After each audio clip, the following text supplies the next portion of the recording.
There is an interesting article from the Washington Post that came out recently, and it sparked some interesting conversation.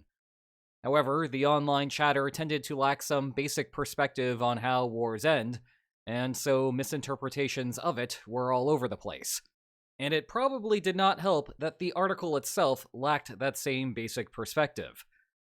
So, today, let's quickly go through what it actually said, what it actually tells us as it relates to a potential ceasefire, and perhaps the most fascinating thing about what it said by not saying something.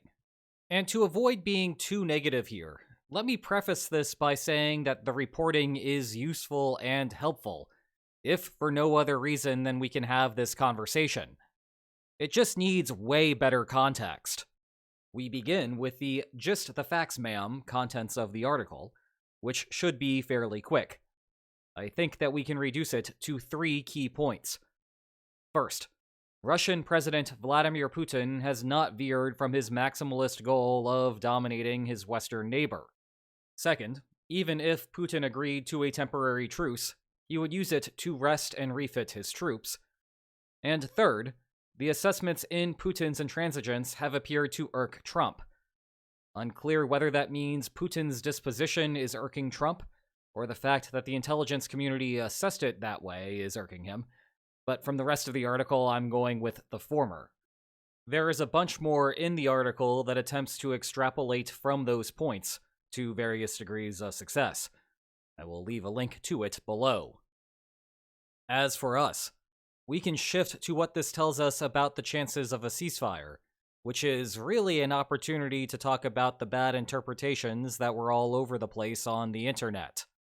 Indeed, a lot is being made about how this should downgrade our expectations about the likelihood of a success of a ceasefire. For me, though, it basically had zero effect on my beliefs. Let me explain why. At some point, I will do a full video on the main channel about how wars end, short of military defeat of one party. One mental model people have of war termination is that the underlying preferences of one of the actors changes, and thus they give up on the fight.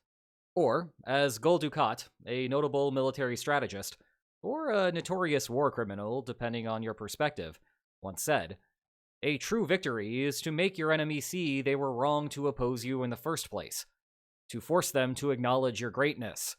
Great philosopher, that Gul Dukat. The other mental model is that the underlying preferences remain static, but the parties recognize that some of their war goals are no longer feasible, and therefore seek a settlement in line with what is possible. I suspect that the first version tends to be the most prevalent public understanding of war. The trouble is that it basically never happens. Feel free to comment below with an example, but countries do not tend to say, "Oops, sorry, I was wrong." Now, you might get some type of political turnover where the new leader feels that way, and they might assist in reaching an end to the war. Think about Richard Nixon with Vietnam or the Russian Revolution as examples. But in terms of a fixed leader deciding that his world outlook was incorrect, nope, does not happen. Nevertheless, the vast majority of interstate conflicts end in some type of settlement, short of military defeat. And it is because of that second pathway of war termination. Preferences do not change. Underlying expectations might. I am sure that you have heard plenty about the Korean War as of late. Well, prepare to hear a lot more about it in the upcoming months. It is a textbook match to what I am talking about here, and it also fits with what a Russia-Ukraine ceasefire might look like. Kim Il-sung did not wake up one day and decide that South Korea was no longer worth capturing. Dwight D. Eisenhower did not wake up one day and decide that North Korea was no longer worth capturing. Instead, both realized that those goals were no longer feasible because the military situation would no longer allow for it. So they settled rather than incur further costs of war. And you can see a lack of understanding of those dynamics in the online discussion of the article. But it is in the article itself, too. Actually, look again at the title. Putin still intends Ukraine domination. Maybe. But then again, that is not exactly breaking news. nor is what the intelligence report said. It reached the unsurprising conclusion that Putin would still like all of Ukraine. That is a question of an underlying preference, which again are the types of things that rarely change. Intends is a question of action, which is subject to the strategic constraints placed around him, namely the military situation on the ground. The first paragraph does not get much better. It uses the assessment that the Russian president has not veered from his maximalist goal of dominating his Western neighbor to conclude that there is doubt regarding Putin's willingness to end the war against Ukraine. Well, that would only influence your belief about the likelihood of a settlement if you thought that leaders' underlying preferences change over the course of a war, which, historically, they do not. The article interprets the intel report as raising questions about whether the White House is misreading Putin's willingness to seek peace. Again, that would be conditional on us anticipating that Putin's underlying preference would change over the course of the war, which, I do not know about you, I had zero expectation over. And the possibility of a truce being used to restock and reload? Again, par for the course, and built into Special Envoy to Ukraine Keith Kellogg's expectations regarding a peace plan, with provisions for Ukraine to receive counter-armaments. I think we can summarize everything with the first sentence of this third paragraph.